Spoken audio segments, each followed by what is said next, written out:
धर्म बड़ा या कर्म?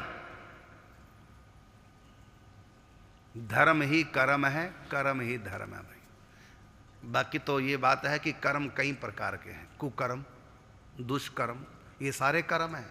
कर्म तो अच्छे भी होते हैं, बुरे भी होते हैं, लेकिन धर्म कभी बुरा नहीं होता। अब आप बता दो, कर्म बड़ा या धर्म? आपने प्रश्न किया धर्म बड़ा या कर्म।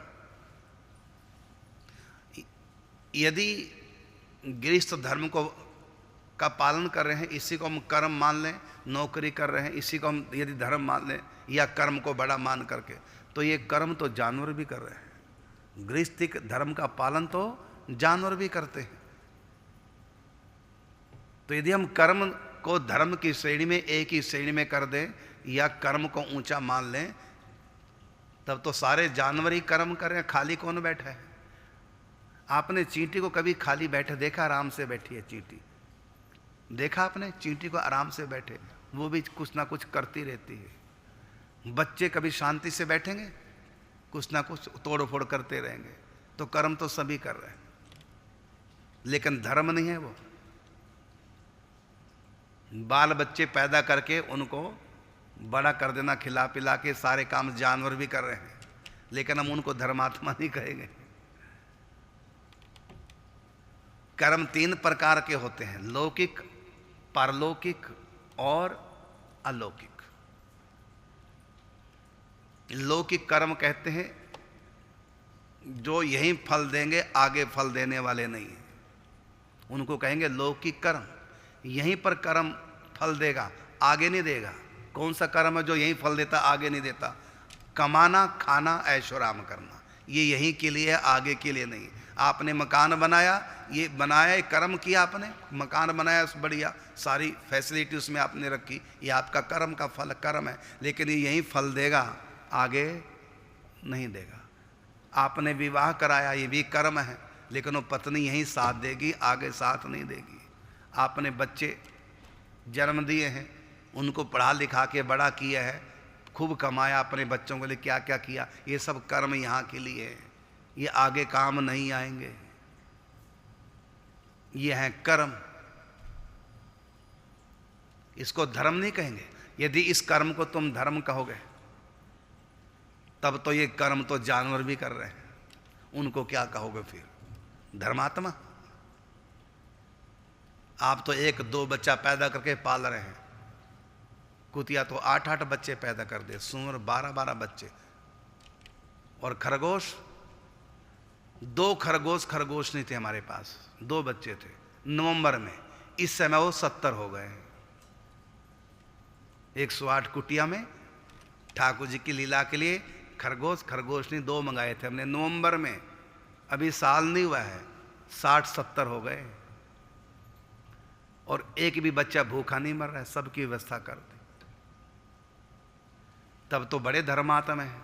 तुम तो 2 बच्चे या 1 बच्चे जन्म दे के पाल रहे हो।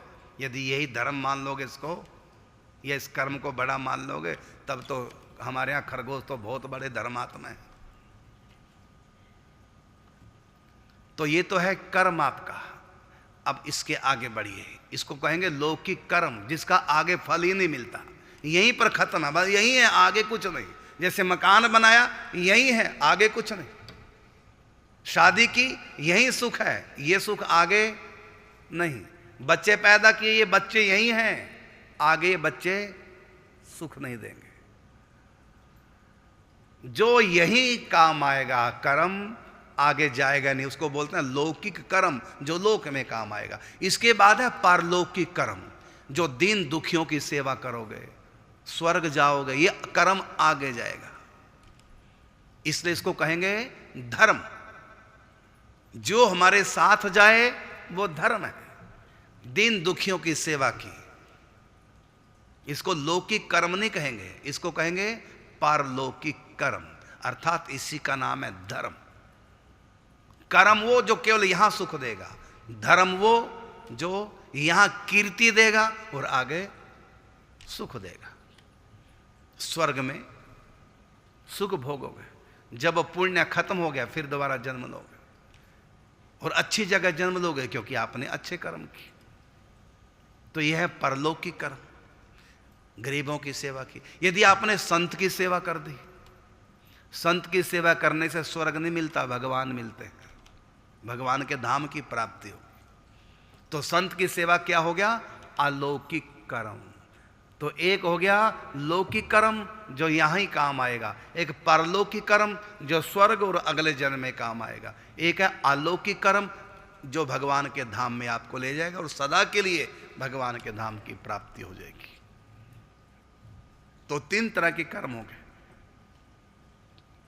तो जो पारलौकिक है वह है धर्म या पुण्य कह दो उसको, और जो संत सेवा है वह है परम धर्म या भक्ति कह दो उसको।